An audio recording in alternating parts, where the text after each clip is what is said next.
Hey guys, welcome back. BDCKR here.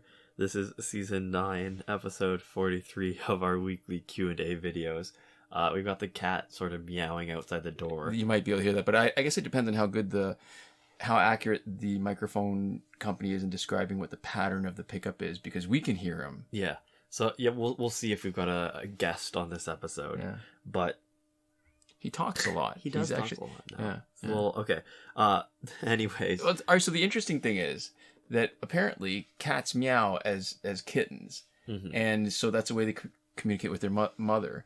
But when they get older, wild cats apparently don't make so much noise because it's not a productive way to communicate, because it puts them in danger to predators and it scares away prey. So they have to sort of keep it going just because they're stuck with us. It's like that's baby the way talk. That we get to them. They're talking back to us in baby talk because they think we're baby, or I don't know what they think, but their development is different when they're raised around humans. That's right. But also in maybe a safer environment. That's true too. You know, who knows? Maybe if there was no humans, but you had like dispensers and stuff, cats would still meow at each other if they knew that there was no danger around, right? Yeah. I mean, maybe that's been tested already and there's an answer to that. Or maybe it's that kind of behavior is just selected out and you would no longer select out, so that the random cat that is making a bunch of noise gets to survive long enough to... That's true. Yeah. It's impossible to know. So we are recording this a little bit early. We're actually recording this on Christmas, the night of Christmas, not Christmas Eve. Right. And that's because you're going to be... You want to mention it, or you're going to be in a refurbished schoolhouse taking care of pigs until New Year's, just for pig sitting, just for fun. Yeah.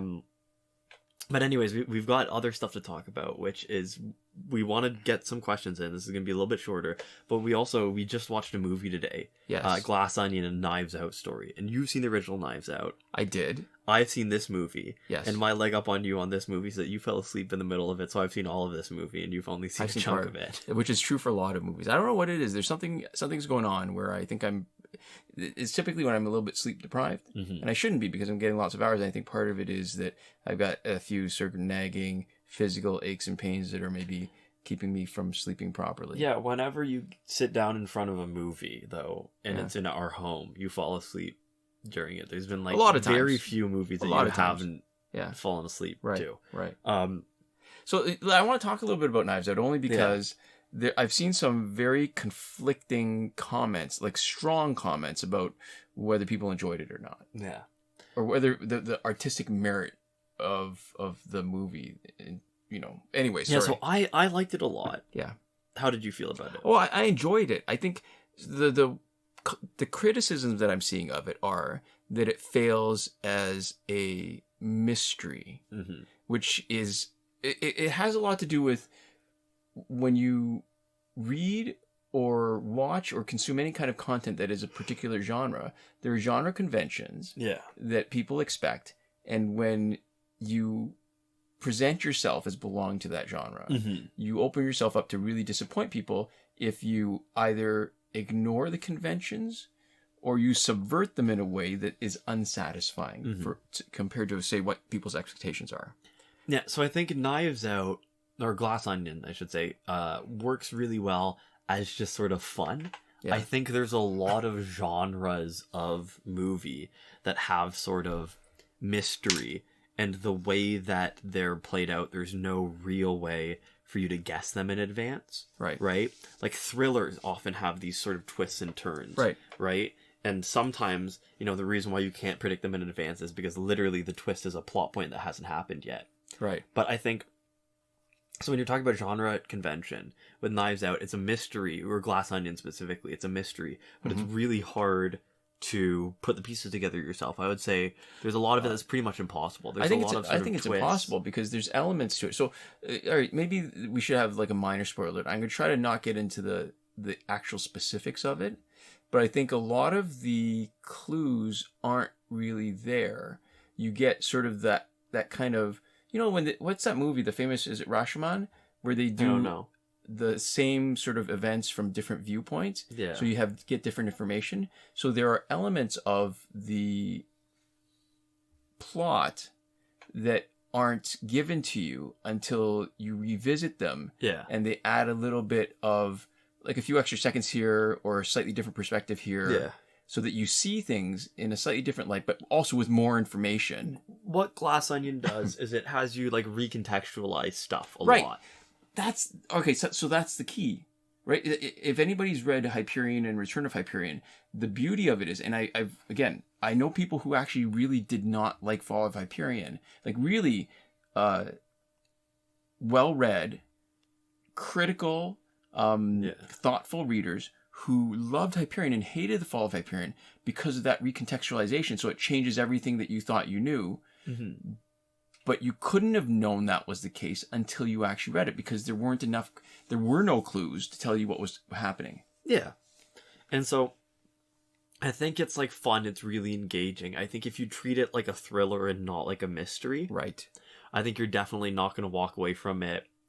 Well, definitely not be disappointed, but you definitely won't be as disappointed. I think one of the issues that you might have with it is that, and I remember there was a game that we played together, and it was What Remains of Edith Finch. Mm-hmm. And we came away from it. I really loved it, and you came away from it, and you felt kind of cheated a little bit at the end because you had kept playing the game all the way through like it was a game to be won and lost, and so you focused on that instead of like appreciating it as like a story with no real fail state, just something to be experienced. Right. And so you're like, I think I would have liked it better if I knew beforehand that like there was no winning or losing, and I knew sort of like the shape of it, what I was supposed to be doing, sort of inside the narrative. Right. And I think it's the same thing with this, where if you think what you're supposed to be doing inside the narrative is figuring it out, then you're not going to have a great time with it, or you're going to be disappointed. Right. You're going to feel like, oh well, how was I supposed to know that? Oh, how is I supposed to know that? And you aren't. Right. It's more of, you get these moments of sort of watching people's process of figuring out mystery in it a little bit, but you don't really get the opportunity to do it yourself. Right. Yeah, I think that's, you sort of hit right on the sticking point. It's that it looks like a mystery. The advertising doesn't try to disabuse you of that notion, but really it works much better as a thriller. Yeah. And maybe just a lot of interesting characters and a fun sort of... See, this is why I think people are getting frustrated with it, because when you watch a mystery, some people watch it liking the opportunity to figure out what's going on before it happens with all the clues that are presented to you. Mm-hmm. And I don't think it's possible to do with this. No, I don't think so. Yeah. Yeah. It was fun, though. I absolutely really enjoyed it. And one of the joys of it was trying to pick out all the famous people and where we'd seen them before. Yeah. Oh, one other criticism, an interesting criticism that I just saw on Twitter. I can't remember who said it was. That, and this is only a minor spoiler. It's not a really big deal. They had some sort of magic puzzle box. Like, literally, they were magical. Yeah. Like, there was no way that it's possible to create something that's real, that did what it was supposed to do. It wasn't even critical to the plot.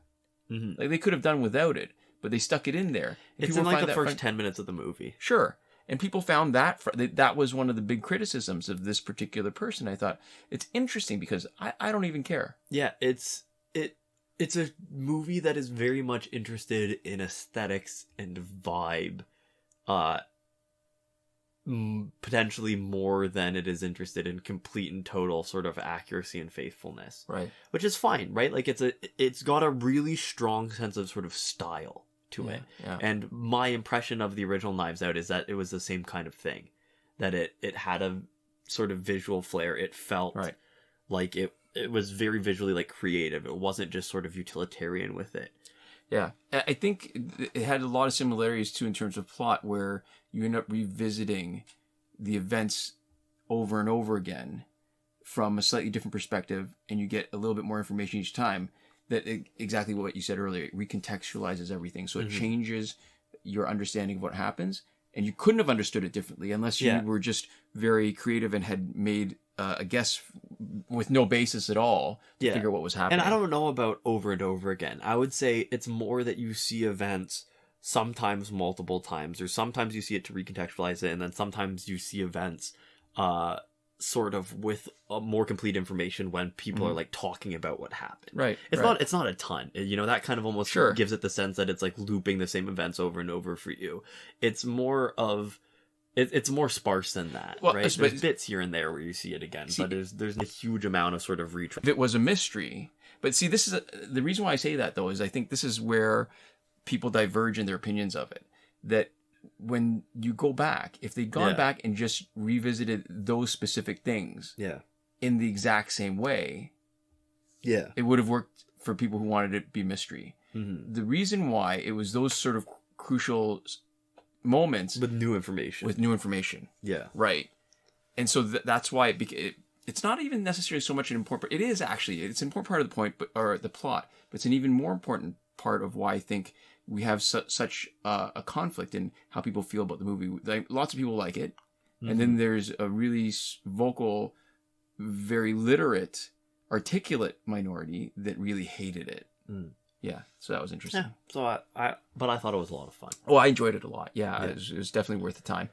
I do also want to point out that the elements that the fight that you're watching right now is a demonstration of Arkham Killer Croc, because this is Arkham Killer Croc's challenge week. And it's interesting because there's a real niche for a tank like this when you've got such a great damage over time specialist in Arkham Knight Catwoman.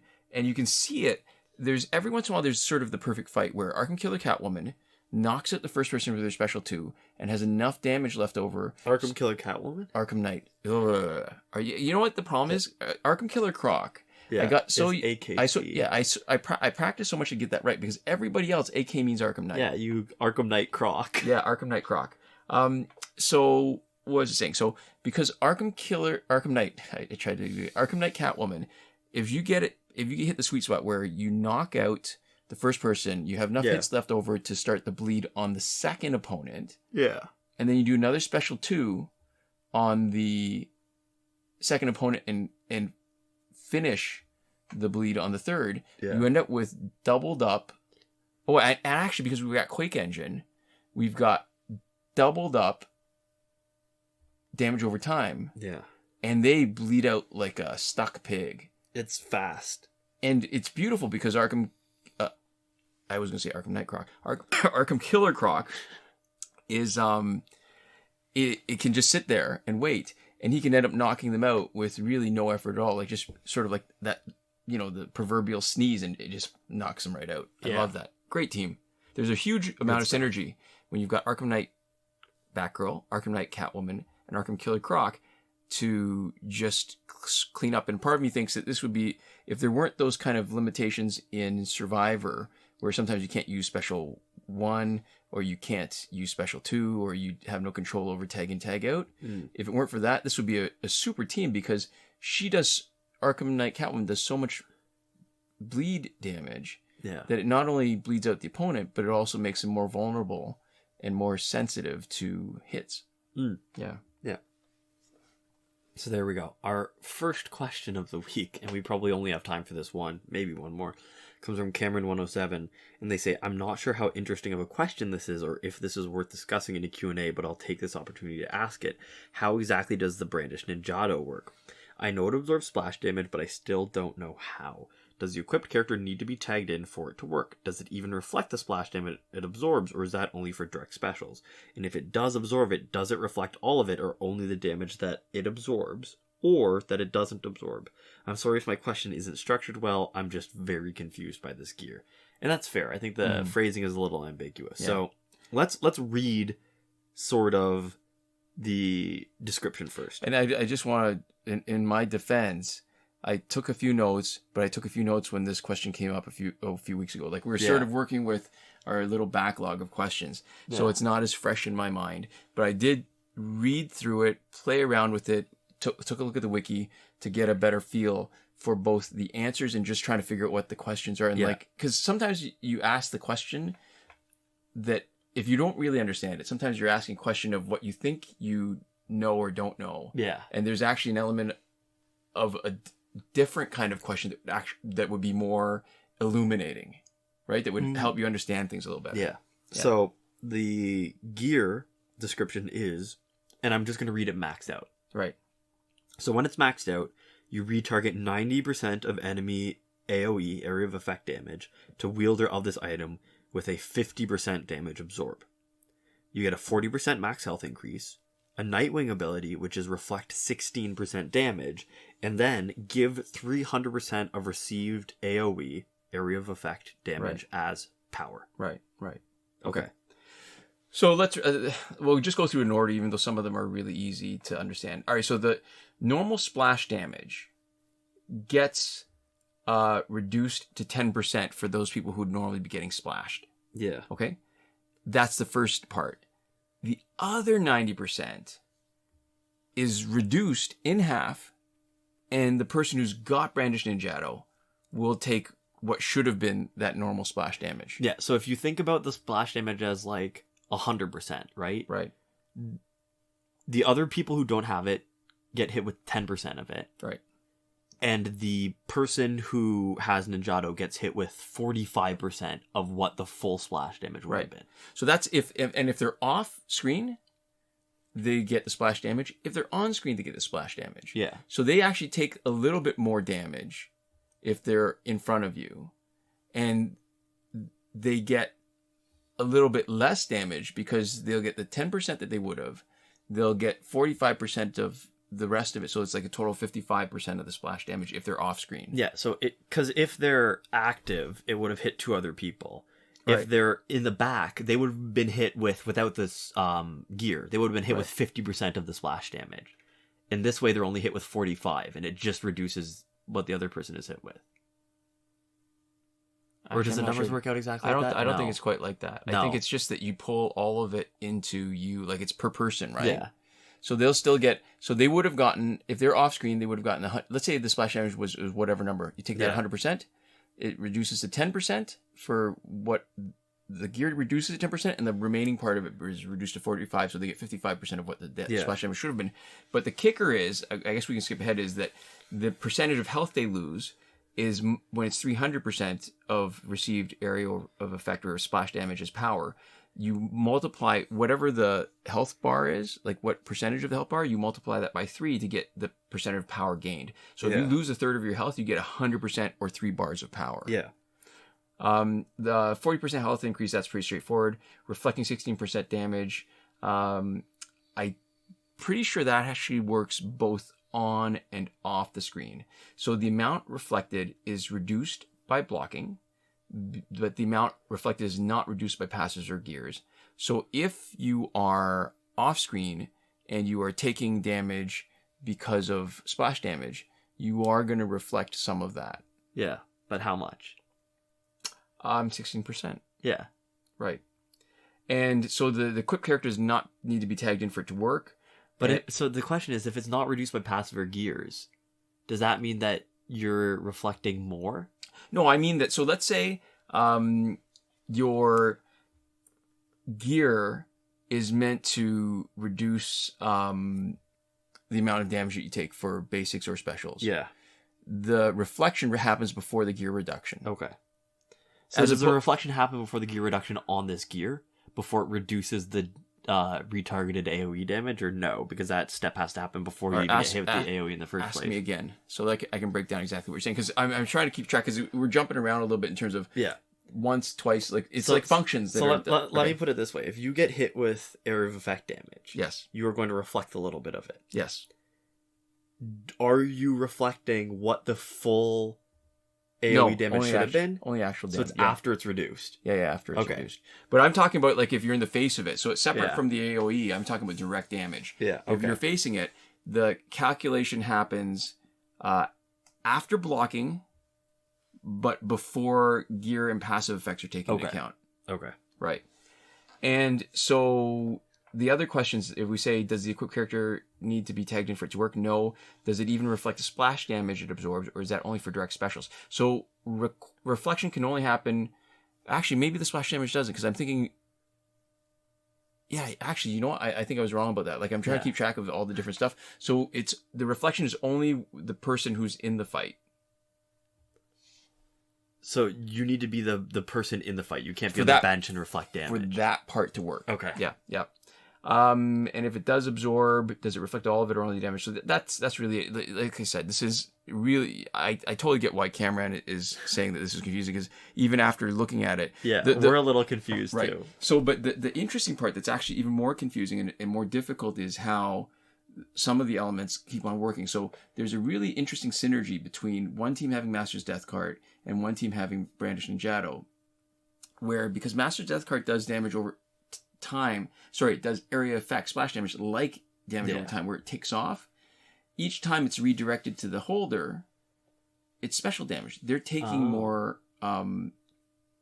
They're generating more power. Yeah, but you're also hitting them, the Master's Death Cart person. So you're generating more power. So that's why you see this funny thing where if you're Master's Death Cart, you hit somebody with Brandished Ninjato with power, you see them get a huge amount of power just ticking up. Yeah. Yours comes back too, and yours is often just that little bit slower behind theirs. Yeah. So they get the chance to use their power and do a special first before you do. That's pretty fun.